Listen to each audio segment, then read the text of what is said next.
오늘 주신 본문의 말씀을 가지고 제가 창립 예배 때나 송구 영신 때 다른 말씀을 준비하지 않고 교회의 핵심 가치, 사명에 대해서, 비전에 대해서 여러 번 강조합니다. 하나님의 언약궤가 드디어 블레셋에서 넘어와서 다윗이 특공대를 데리고 가서 예루살렘까지 모셔오던 그 장면 속에 드디어 하나님의 언약궤가 예루살렘 성내에 들어오자 온 몸을 다해 뛰며 춤을 추며 영광을 찬송하고 송축하다가 바지가 벗겨져서 부끄러운 것이 드러날 만큼 다윗은 미칠 만큼 기뻐했지요. 성곽 위에서 창틀에서 보고 있던 사울의 딸이었지요. 어떻게 왕이 저렇게 주책맞게 채통 없는 짓을 한다는 그 저주의 말 한마디에 평생 아이를 갖지 못하는 저주를 받고, 한 사람은 내 마음에 합한 자라는 하나님의 칭찬을 받습니다. 예배 공동체를 세우기 위해서 제가 얼마나 강조했는지 모릅니다. 예배 공동체를 세워야 되는 이유가 무엇이냐면 성도가 믿음으로 성도답게 살아야 되기 때문에 그렇습니다. 오늘 성경에서 말하는 성도는 무엇인지 오늘 본문을 통해 저는 이 세 가지 영적인 비밀을 여러분과 공유하기를 원합니다.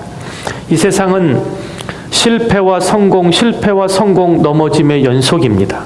여러분도 저도 마찬가지로 종종 넘어지고 쓰러지고 시험에 빠지고 실패하곤 합니다. 하지만 성도가 세상 사람과 다른 것은 실패할 때마다 포기하고 죽는 것이 아니라 믿음으로 다시 일어설 수 있는, 하나님의 손을 붙잡을 수 있는 그런 믿음이 있다는 것입니다. 구약 성경의 수많은 전쟁 이야기 중에 여리고성의 전투의 이야기는 너무나도 흥미롭고 너무나 재밌습니다. 있을 수 없는 일이 말씀에 순종했더니 준비하고 한 바퀴씩 돌다가 마지막 날 7바퀴를 돌고 지금이다 그랬더니 나팔을 불고 소리를 지르고 박수를 쳤더니 그 철옹성과 같은 여리고성, 세상의 강력함을 상징했던 그 성이 하나님의 능력 앞에 무너졌기 때문에 그렇습니다. 그리고 이런 기적은 일상의 삶에서 자주 보면 우리 성도님들이 넘어지지 않겠는데, 여리고성이 무너지는 기적은 우리 성도님들의 일상생활에 자주 일어나지 않습니다. 그리고 평소에 우리는 이런 기적보다는 힘들고 어렵고 외롭고 나쁜 경험들을 더 많이 하는 것 같습니다. 그러나 우리가 일상에서 자주 접하는 모습이 실패하고 난 것으로 끝나지 않고 예배를 통해 회복하고 기도를 통해 회복하고 하나님 말씀을 통해 다시 성도의 본 궤도에 들어올 수 있다는 것을 생각하면 예배가 우리에게 주는 은혜의 복이 얼마나 큰지를 다시 한번 느끼게 됩니다. 신앙생활은 현장에서 살아가는 것입니다. 몇천 년 전에 쓰여졌던 책들 종합해갖고 하나님의 말씀이니 이걸 그냥 기적으로만 소망 가운데 품고 살라는 이야기가 아니라, 그때 역사하신 하나님은 지금도 말씀의 능력을 믿는 우리 가운데 살아 역사하신다는 것, 이 현실을 오늘을 살아가는 것이 믿음을 가진 성도들의 신앙생활입니다.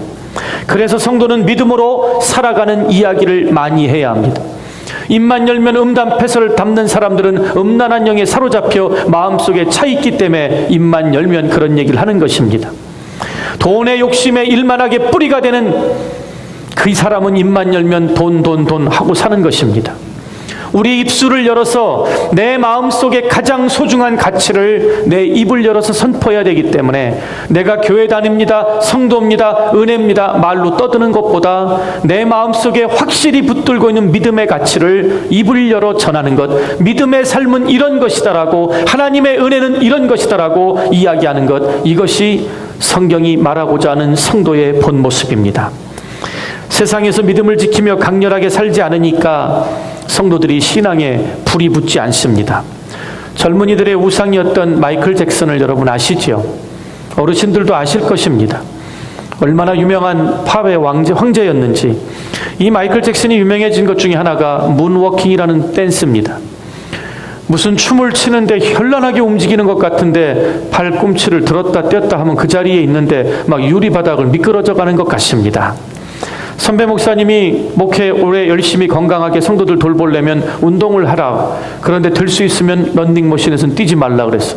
왜 그래요? 그랬더니 조금 환경이 바뀌어도 뛰면은 새로운 사람을 만나고 다른 곳이 보이고 목표가 있어야지, 이거 셋업해놓은 거 계속 뛰고 쳇바퀴 돌면 머리가 이상해진대. 런닝머신 하는 분들 갖다 팔라는 얘기가 아니라, 뭔가 믿음을 가지고 목표를 가지고 운동을 해도 뛰게 되면 새로운 곳을 향해 나아가야 하는 것을 성도라고 부른다는 것입니다. 오늘 신앙에는 믿음을 가지고 미래를 향해 나가는 전진이 있어야 하는데, 그런데 항상 제자리 걸음인 성도님들이 계시다면 오늘 이 말씀을 통해 여리고성의 승리 이후에 하나님 말씀 불순종하고 자만했던 이스라엘과 여호수아, 아이성에서의 처참한 패배와 하나님의 영광의 이름을 땅에 떨어뜨린 그런 따끔한 예방주사를 미리 맞았기에 나머지 모든 가나안 정복전쟁을 하나님의 방법으로 승리했던 성도의 길을 갔던 그 이스라엘의 백성들, 오늘 그들을 인도했던 여호수아의 신앙이 저와 여러분의 신앙이 되기를 주의 이름으로 축원드립니다. 오늘 본문은 우리에게 세 가지를 말씀합니다. 첫째로, 성도에게는 복원의 능력이 있어야 합니다. 복원이라는 건 뭐냐면, 원래 물체나 원래 물건이 문제가 생기면 폐차하는 것이 아니라 스스로 자정하여 고쳐 써야 된다는 뜻입니다. 이스라엘은 아이성 전투에서 잠시 넘어졌습니다. 그래도 말씀의 공급은 중단되지 않았습니다.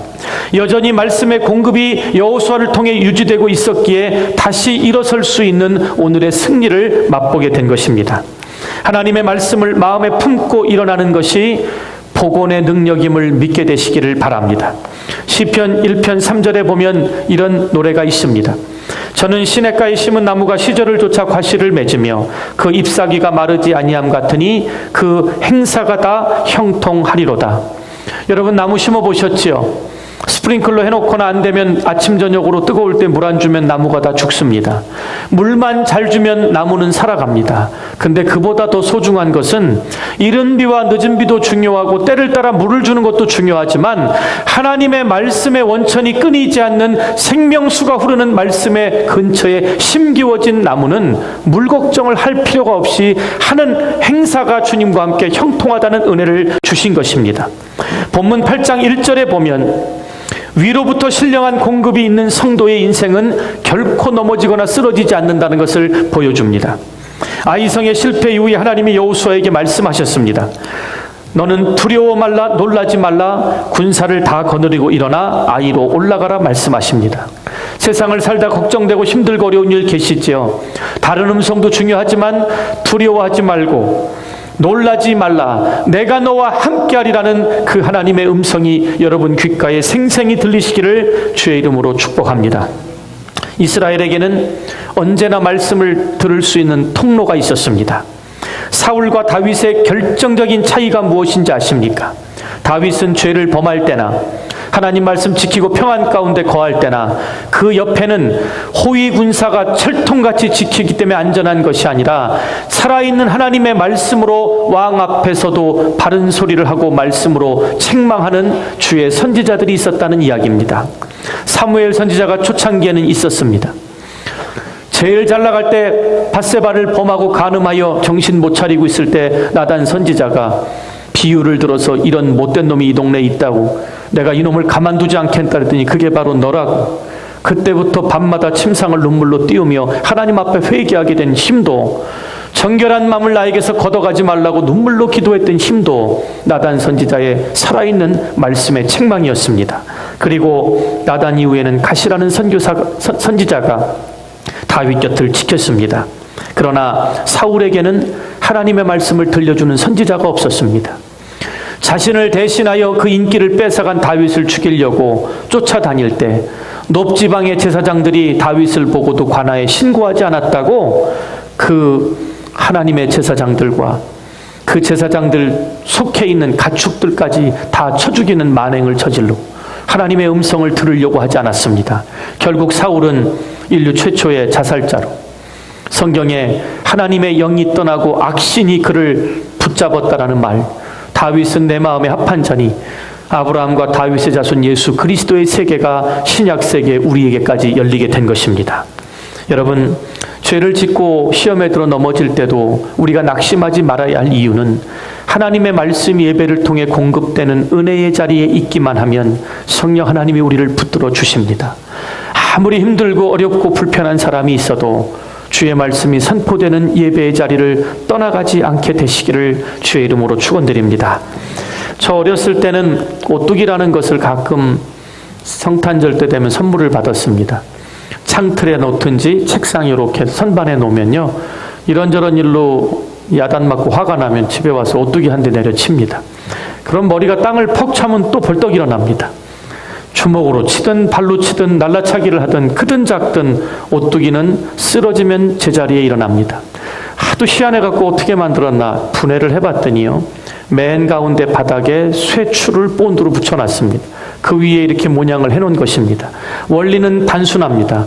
모양은 조금씩 틀리지만 오뚜기의 원리는 정중앙에 가장 무거운 쇠붙이를 본드로 고정시켜 놓은 것입니다. 그러니 넘어져도 제자리에 돌아오는 건 당연한 것입니다. 저와 여러분이 크리스찬으로 성도로서 영적인 오뚜기가 되어 있는지, 여러분의 심령 깊은 곳에 어떤 폭풍과 핍박, 때로는 화려함과 세상의 쾌락과 유행이, 유혹이 찾아와도 말씀으로 돌아갈 수 있는 심령을 붙들고 있는 그 오뚜기의 중심, 바로 하나님의 말씀이 되시기를 주의 이름으로 축원드립니다. 성도는 두 종류가 있습니다. 들어보시고 나는 아니다, 중간이다 이런 얘기 하지 마시고 흑백을 분명히 하시기 바랍니다. 제가 이렇게 말씀으로 이건 아닙니다 그랬더니, 목사님 아직 젊어서 그러지 인생은 그렇게 흑백으로 말할 수 있는 게 아닙니다, 그러시는 분이 있더라고요. 성경에 보니까 둘이 맷돌 갈다가 하나는 올라가고 하나는 남지요, 중간에 올라가다 있는 인간은 못 봤습니다. 슬기로운 다섯 처녀 이야기도 그렇고요, 제가 진화론을 가장 결정적으로 안 믿는 이유는 원숭이와 사람 딱 중간치기를 한 번도 본 적이 없어서 그렇습니다. 변하고 있으면 중간치기가 있어야 되는데 천국이냐 지옥이냐 중간지대는, 회색지대는 없습니다. 성도는 두 종류가 있는데, 첫 번째 종류는 수리형 성도고 두 번째 성도는 정비형 성도입니다. 차가 고장나면 수리하러 정비 공장에 가니까 똑같은 말 같지만 천지 차이가 납니다. 수리형은 늘 넘어질 때마다 누군가 의도적으로 찾아가서 위로하고 격려하고 달래고 먹여야 되는 사람입니다. 항상 넘어질 수 있는 것이 성도이니 늘 찾아가서 달래고 얼르고 해야지, 자기 말이 맞다고 해주지 않으면 결코 삐진 게 풀려서 돌아오지 않습니다. 주변에 많은 사람들을 귀찮게 하고 피곤하게 만드는 스타일입니다. 그래서 우리가 쉽게 얘기해서 피곤한 스타일이다 이렇게 얘기합니다. 중심에 하나님 말씀이 살아 역사하지 않는 사람들의 특징입니다. 악순환이 되풀이됩니다. 잘해주고 위해주고 인정해주면 천국을 오르락나르락 하는 것 같은데, 조금만 다른 사람에게 관심 더 가지면 견디질 못합니다. 다윗이 죽인 자는 만만이요, 그 얘기가 그 옛날에 있었던 얘기만은 아니더라고요. 정비형 성도는 어떤 성도냐면, 반대로 정비형 성도는 사전의 말씀과 기도로 무장되어 있습니다.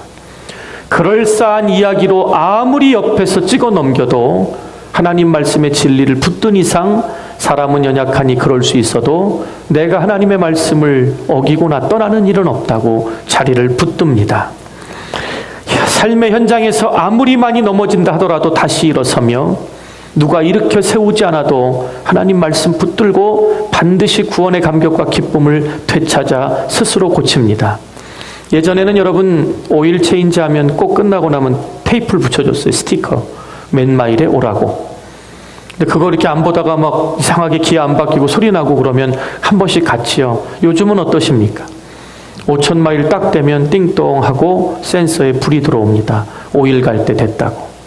예전에는 덜덜 소리가 나거나 이상해야 타이어 체크업했는데, 네 짝 중에 바람이 한 짝만 덜 들어가도 센서에 타이어 바람 넣어야 된다고 사인이 들어옵니다. 여러분 스스로가 영적으로 지금 내가 타이어를 고쳐야 될지 오일을 넣고 새롭게 돼야 될지 이걸 정비할 수 있는 그 센서가 망가지면 우리는 수리형 성도로 인생을 살아갈 수밖에 없습니다. 그래서 교회가 총력을 기울여서 집중해야 하는 것은 말씀으로 기도로 훈련하여 스스로 정비형 성도로 이 핍박과 유혹을 이겨나갈 수 있는 그리스도의 용사로 만들어내야 하는 것입니다. 그래서 욥기 23장 10절에 나의 가는 길을 오직 그가 아시나니 나를 단련하신 후에는 내가 정금같이 나아오리라는 고백이 있는 것입니다. 여러분 그 단련의 고난을 힘들어하지 마시기 바랍니다. 매우 중요하고 성도들에게 잘 알려지고 외우기도 하는 말씀인데 왜 위기 때마다 외우니 말씀이 힘을 발휘하지 못하는지 여러분 스스로에게 한번 물어보시기를 바랍니다. 단련시키는 것, 고난이 있어야 흠이 없어진다는 것입니다. 여러분, 다니엘의 세 친구 사드락, 메삭, 아벳느고 아시지요? 이들이 잘못한 죄가 뭐지요? 느부갓네살의 금신상에 엎드려 절하지 않은 것, 하나님 살아계신 앞에서 우상 앞에 절할 수 없다는 그 고집 하나 때문에 풀무불에 들어가는데 그냥 넣어도 타 죽는데 어떻게 집어넣었죠? 포승줄로 묶어서 결박하여 집어넣었다, 이렇게 되어 있습니다. 집어넣을 땐 몇 명이었죠? 3명이었죠. 근데 거기에서 사형집행을 하면서 있던 모든 사람이 몇 명이 불 가운데 뛰어노는 걸 봤죠? 4명이죠. 성자 예수님은 신약시대를 열으신 예수님이라고 생각하시지만 구약에도 구원의 은혜가 필요한 것에 눈으로 나타나신 성자 예수님을 부인할 수 없는 장면입니다. 다시 말씀드리지만 성령 하나님은 눈에 보이는 어떤 모습으로도 현현하지 않으셨습니다. 그렇다면 삼위일체 하나님 중에 성도의 구원에 관한 문제는 성자 예수님에 대한 영역입니다. 그러나 더 중요한 건 그 불이 그들을 결박하고 옥죄였던 포승줄은 태워 없앴는데 머리카락 하나 상하지 않았다는 것입니다. 이 결박이 무엇일까요? 어떤 사람에게는 건강의 문제가 결박입니다. 어떤 분에게는 돈이 없고 물질이 부족하여 허덕이며 한숨 가운데 힘들게 살아가는 물질의 문제가 결박입니다. 어떤 분은 과거의 쓴뿌리와 옛 습성을 끊어버리지 못하고 죄를 반복해서 짓는 것이 결박입니다. 어떤 분은 영적으로 메말라 있어서 사명을 잃어버리고 방황하는 것이 결박입니다. 그것이 그냥 풀어진다고요? 아니요. 말씀의 진리를 붙들고 타는 풀무불 가운데 들어가야만 그것이 불로 타 소멸된다는 사실을 잊지 않게 되시기를 바랍니다. 성도가 위기에 처해 있을 때 우리를 구원해 주시는 주님을 만나는 길도 바로 그 연단의 불 가운데 주님의 역사를 체험하게 되는 것입니다. 둘째로, 성도는 영적인 전쟁에서 매복의 능력을 활용할 줄 알아야 합니다. 매복은 하나님께서 친히 가르쳐 주신 전략입니다. 전쟁 드라마 역사에 제일 많이 나오는 게 작은 숫자가 대군을 물리치는 것, 지형지물을 이용하여 밤중에 매복하는 것입니다. 아무리 많은 군대도 좁게 지나가는데 바위를 굴려 떨어뜨리고 숨어있다 공격하면 막아낼 길이 없다는 것입니다. 하나님의 군대가 훨씬 더 아이성 군대보다 강했습니다.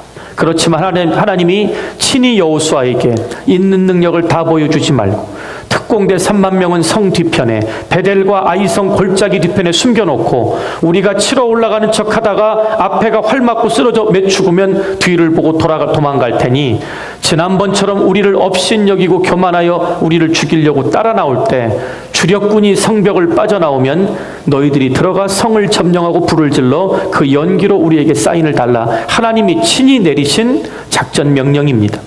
여러분, 때로는 성령의 능력, 기도의 능력을 너무 다 까놓고 너무 다 오픈해놓고 그 능력을 잃어버리는 사람들이 있습니다. 도저히 저 사람은 내가 보기에 살 수 없는데 저 힘이 어디서 나올까? 세상과 여러분, 그들이 알지 못하는 새벽을 깨워 기도하는 여러분의 비밀스러운 영성은 여러분이 간직해야 된다는 말입니다. 가게에 가서 힘들고 어려운 가운데도 가장 먼저 가서 문 열고 하나님 앞에 기도하고, 하나님, 나만 먹고 사는 문제 해결되는 것이 아니라 하나님의 살아계신 영광을 나타내는 축복의 통로가 해달라고 기도하는 그 가게, 저는 하나님 붙들어 주시리라 믿습니다. 아무리 우리가 힘들고 어렵고 어려운 일을 많이 겪어도 새벽마다 이 제단에 빠지지 않고 나와 기도하는 장로님, 권사님이 계십니다. 목장에 모임할 때마다 끝나면 여러분들의 기도 제목을 붙들고 기도합니다. 11년 동안 예배 때마다 이렇게 순복음교회 기도원처럼 통성으로 온 회중이 기도하는 교회 여러분 보셨습니까? 이것이 우리가 세상이 우리를 알지 못하는 진정한 매복의 능력임을 믿게 되시기를 바랍니다. 여러분들이 가지고 있는 여호수아의 매복의 능력이 세상 사람들은 모르는 여러분만 알고 있는 하나님 말씀을 붙들고 있는 비밀의 진리가 있기를 바랍니다. 남들에게 말해도 알아듣지 못하는 여러분에게 만난 지난주에 말씀드렸던 하엘, 나를 이곳까지 인도하신 그 하나님이 세상에선 볼 수 없어도 여러분에게는 매복되어 있는 능력이 되시기를 주의 이름으로 축원드립니다. 여러분, 도움닫기 아시죠? 지금 여기 계신 우리 여자 성도님들 1m 50의 개울물 그냥 뛰라 그러면 절반은 빠지십니다. 근데 한 20m 뒤에 가셔서 우리 같이 뛰지요. 다다다다다 뛰다가 팍 구르고 뛰면 1m 50 여기 계신 분들도 할머니들까지 다 넘어가십니다. 도움닫기가 뭘까요?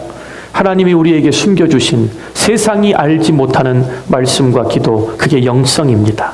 그걸 가지고 세상의 장애물을 디디지 않고 있는 자리에서 자신을 믿고 뛰려니까 빠지고 넘어지고 건너가지 못하는 것입니다. 여러분, 마귀의 공격은요, 우리를 도움닫게 하지 못하고 하나님이 숨겨놓은 그 기도의 능력을, 매복의 능력을 활용하지 못하게 하는 데 있습니다. 그 대표적인 예가 어디에서 나오죠? 엘리야의 갈멜산 사건에서 나옵니다. 850과 싸워서 하나님의 불을 끄집어내려서 그들을 기손 시냇가에가 다 쳐 죽였던 엘리야가, 우리가 아는 엘리야가 맞다면 우리 찬양대원들이나 찬양팀이나 우리 장로님 권사님들 같으면 이랬을 것 같아요. 너네들 내 기도 들었지? 하나님이 불 주시는 거 네 눈에 봤지? 이제 날 따라와 하고 궁으로 가서 아합과 이세벨 앞에 모든 산당 허물고 하나님 앞에 숙이지 않으면, 순종하지 않으면 너도 이렇게 된다고 해야 되는데, 반대로 이세벨이 너 내일 이렇게 죽일 거야 그랬더니 어디서요? 갈멜산 사마리아 북쪽에서 남쪽 끝에 경계인 부엘세바까지 도망가서 이제 로뎀나무에서 죽여달라고 떼를 쓰고 있었어. 물론 하나님이 정하신 방법이 있다고는 하지만 연속적으로 힘을 내야 되는 사역에 우리가 넘어지는 이유는 바로 하나님이 주신 그 능력을 너무 다 까발려 놓고 진작 내가 그 능력의 비밀을 품고 위기 때 사용해야 되는 걸 평상시에 꺼내 쓴다는 데 문제가 있습니다. 여러분 모두에게 은사를 늘리기보다는 은사를 활용하는 쪽으로, 베트남에 가면 구치 터널이라는 곳이 있습니다. 베트남이 여러분 아시는 것처럼 미군이 베트남 전쟁 때 들어가서 실패하고 나왔지요. 정확한 통계가 얼마인지 모르겠습니다. 6만이 죽었다, 7만이 죽었다는데, 베트남이 여러분 밀림만 있는 줄 아시죠? 이 호치민에서 2시간 반을 가면 석회암지대가 나오는데 어느 정도 단단하냐면 밑에 있는 땅굴의 길이가 정확히 257km입니다. 서울서 대전이 넘습니다. 1m 간격으로 폭탄을 쏟아 부어가지고 개미 새끼 한 마리 살 수 없게 만들고 점령하려고 들어갔는데 석회암 땅굴 속에 숨어있다 사방으로 파고 나와서 서서 총 들고 있는 군인들 무려 이날 전쟁에만 26,000명, 16,000명이 전사를 당합니다. 왜 그럴까요? 눈에 보이지 않는 적, 땅 속에 있는 적은 아무리 무기가 좋아도 당할 수가 없는 것입니다. 사탄의 영역이 그렇습니다. 눈에 보이지 않게 우리를 공격합니다. 나보다 나를 더 잘 알아서 하나님 앞에 가장 나를 멀게 하는 것이 무엇인지를 아는데 있는 거 오픈하고 다 보여주고 숨어있는 적을 대적하려니 쓰러지고 넘어지는 것입니다. 그래서 적을 이기는 최고의 병법이 뭔지 아십니까? 적이 나보다 세다고 교만하게 만드는 것입니다. 그래서 성경에 잠언 16장 18절, 교만은 패망의 선봉이요 거만한 마음은 넘어집의 앞잡이니라. 여러분 우리 자녀들 모두 망하려면 하나님 앞에 머리 드시기 바랍니다. 하나님은 우리를 망하라고 부른 존재들이 아닙니다.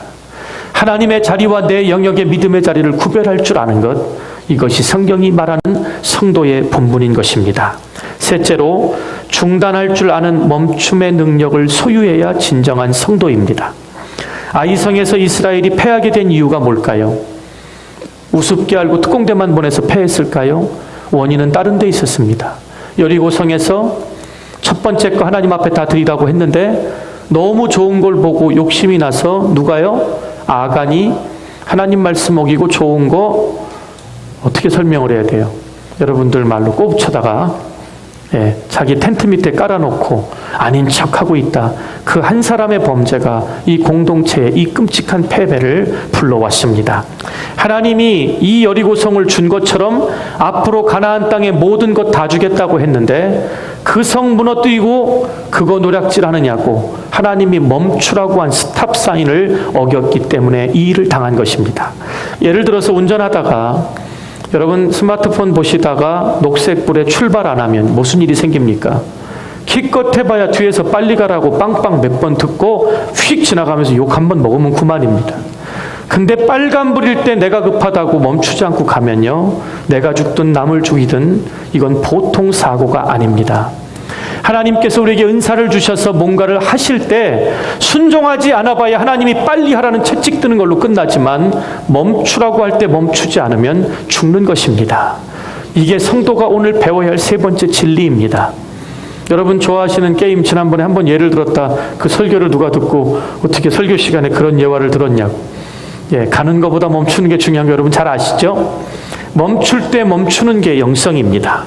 하나님이 고집은 자기 뜻대로 무조건 전진하는 것이고 인도하시면 하나님이 가라고 하면 가고 멈추라고 하면 멈추는 것입니다. 여러분 다윗에게 그 많은 군사력을 가지고도 제국으로 나아가지 않고 하나님이 가나안에 약속하셨던 단에서 브엘세바 그 원칙을 넘어가지 않고 하나님 앞에 모든 공동체를 예배자로 만들려고 했던 그를 하나님이 사랑하신 것을 기억하시고 빌립이 사마리아에서 복음을 증거할 때 큰 부흥이 일어났습니다. 부흥을 위해서 헌신한다는 것은 힘든 일입니다. 그러나 더 힘든 것은 그 일을 중단하고 다른 곳으로 가라고 하신 주님의 말씀에 순종했던 사도행전 8장 26절 주의 사자가 빌립더러 일러 가로되 일어나서 남으로 향하여 예루살렘에서 가사로 내려가는 길까지 가라 하니 그 길은 광야라. 지금 엄청난 부흥을 사마리아에 일으킨 장본인이 더 열매를 엿고 하나님의 능력을 가르쳐야 되는데 예루살렘에서 가자까지 그 광야까지 가서 복음을 전하라고 하니까 그 부흥을 뒤로 한 채 순종하게 됩니다. 사도 바울의 마게도냐 환상도 같은 얘기지요.